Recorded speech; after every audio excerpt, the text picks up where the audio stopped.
Reaction Baahubali 2 the conclusion.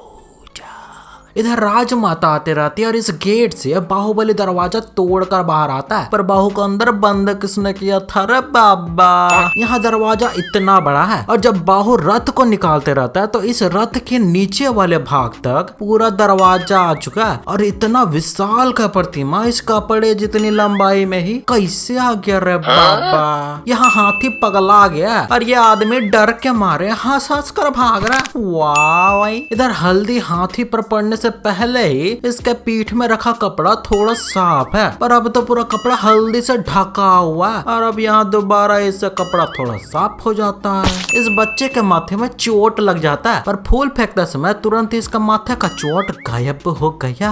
राजमाता के पैरों में चलते चलते जख्म आ चुके हैं, पर अब बेड में लेटते ही पैर के जख्म गायब हो गए। यहाँ ये मुक्के से पिलर को तोड़ देता है और यहाँ पिलर में कोई भी डिजाइन नहीं है, पर अब इधर टूटे हुए पिलर साइड में डिजाइन आ जाता है। इधर ये घुड़सवारी करते हुए आए हैं और बाहु जैसे ही मुंह धोने जाता है तो लाशों को देखकर हैरान हो जाता है। और यहाँ हैरानी वाली बात तो ये है कि इसे आते समय कोई लाश दिखा ही नहीं था और कटप्पा को भी ये लाशें नहीं दिखे थे।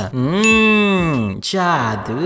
देवसेना कपड़े को लेकर ऐसे ऐसे कर रही है, जहाँ ये चिरकुट सब बस बैल जैसे ही बस कपड़े में ध्यान दे रहे हैं। साइड से भी आकर ये मार सकते हैं, पर नहीं। इधर ये कपड़े को जैसे ही उठाती है तो कपड़े पूरा रद्दी वाला टुकड़े जैसे उड़ रहे हैं। But how dude. और देवसेना के हमला करने से पहले ये तो उड़ने वाला पोजीशन में आ जाते हैं और इन सब चिरकुटों में से सिर्फ इसी के पास तलवार है, बाकी सब तो हाथ झुलाते हुए आए हैं और तलवार भी यहीं तक आया, पर फिर भी सब के सब हवा में उड़ गए। यहाँ ये चिरकुट तलवार से हमला करते रहता है, पर तभी देवसेना का हमला करते वक्त ये चिरकुट पूरा तलवार लेकर ही रुक गया। अब बवासीर है क्या? ये तो भाई हद्दी हो गया। इधर बैकग्राउंड में फाइट का मन नौटंकी ज्यादा चल रहा है। जिस मोमेंट में कुमार वर्मा रुकने बोलता है तो ये चिरकुट भी इनकी बातों को सुन रहा है। अरे भागो भाई। यहाँ बाहुबली और कटप्पा जिस तरह से एक दूसरे को पकड़कर फेंके हैं ना, उसके अनुसार तो कटप्पा को तो यहीं गिरना चाहिए था, पर ये तो इधर गिर रहा है। बाहु के हाथ में इधर पूरी तरह से कुछ भी नहीं है, पर अब हाथ में से कुल्हाड़ा कैसे निकल रहा है रे बाबा। अभी ये कुल्हाड़ा इसके पेट में लगा है और घसीटाते हुए बाहु की तरफ जाने के बाद बाहु तो ये कुल्हाड़ा इसका छाती की तरफ से उठा रहा है। यहाँ सारे चिरकुट गजब भी है, हमला भी कर रहे थे एकदम पेड़ में जाकर ही। वाह भाई। बाहु पेड़ में इधर मार रहा है तो इस तरफ का तलवार कैसे हट रहा है रे बाबा। वैसे यहाँ इस चिरकुट को पेड़ का कोई एक भी भाग टच नहीं हुआ, फिर भी यह गिर रहा है। यहाँ देवसेना पालकी में आई थी और अब तो यह रथ में जा रही है। यहाँ तलवार से लकड़ी के टुकड़े में हमला करते वक्त लकड़ी इतना चौड़ा कट रहा है, रियली, जबकि तलवार तो इतना ही मोटा है। यहाँ बार बार बाहु इसके हाथ को पकड़कर तीर चलवा रहा है, पर इसे तो कभी कुछ फील ही नहीं हुआ। वैसे इसका छोड़ो, इधर किसी को तो दिखा तक नहीं। यहाँ तो भाई बोनस बनता है। इस जगह जब बैल बाहु को मारता है तो बाहु इधर से उड़ने वाला है, जबकि बैल तो इधर से जा रहा है। वाह। भला अभी तुरंत इस तस्वीर को देखा और अगले सुबह इतनी बड़ी पेंटिंग बनवा लेता है। यहाँ क्लियरली ये पता चल रहा है कि कुमार वर्मा के पीछे कोई भी सेना नहीं है, पर एकदम से ही इसके पीछे सेना प्रकट हो गया। और यहाँ ये रथ उड़ता जा रहा है, जहाँ ये सब अभी अलग अलग होकर आ रहे हैं, पर रथ के गिरते टाइम सब एक ही जगह से उड़ते हैं। और बाहु ने यहाँ से रथ को उतना दूर फेंका। यहाँ चिरकुटों की सेना के सामने कुमार वर्मा है और दूर दूर तक कटप्पा का नामो निशान तक नहीं है, पर फिर भी यहाँ कुमार वर्मा पर तो कोई हमला ही नहीं करता और यहाँ कटप्पा भी अचानक प्रकट हो गया। वैसे यहाँ इसे किसी ने भी कुछ किया तक नहीं और ये अपने नशे में कर रहा है। यहाँ बाहु अपने हाथ से तीर नहीं ले रहा है, बल्कि तीर अपने ही बाहु के हाथ तक पहुंच रहे हैं। देख रहे हो? बाहु जब बाण चलाता है तो यहाँ देवसेना के पीछे कोई भी नहीं दिख रहा होता है और अब इधर ये चिरकुट प्रकट हो गए। बाहु इधर बाण निकालते रहता है, जो कि बाहर से ही निकाल रहा है, यह क्लियरली पता चल रहा है। यहाँ बाहु के हाथ में एक भी बाण नहीं है और अब इसके हाथ में बाण प्रकट हो गए। अभी देवसेना के पास पीछे इतने ही बाण है और बाहुबली के पास इतने हैं, और यहाँ इतने सारे लोगों को मारने के बाद भी अभी भी बाण उतने के उतने ही है। जादू। यहाँ बाहु पेड़ लेकर उस ओर जा रहा है, पर अब ये क्या है भाई, ये तो बाहु की आत्मा ही निकल कर आ गया। इधर ये रस्सी ले जाते रहते हैं जो अभी इतनी छोटी है, पर बांध के बाढ़ को तोड़ने के लिए ये रस्सी लेकर दौड़ते जा रहे हैं, जबकि रस्सी इतनी लंबी तो है ही नहीं। इधर बाहु को मसाल से मारने पर इसके सिर्फ कपड़े जलते हैं, बाल वगैरह का तो कुछ होता ही नहीं है रे बाबा।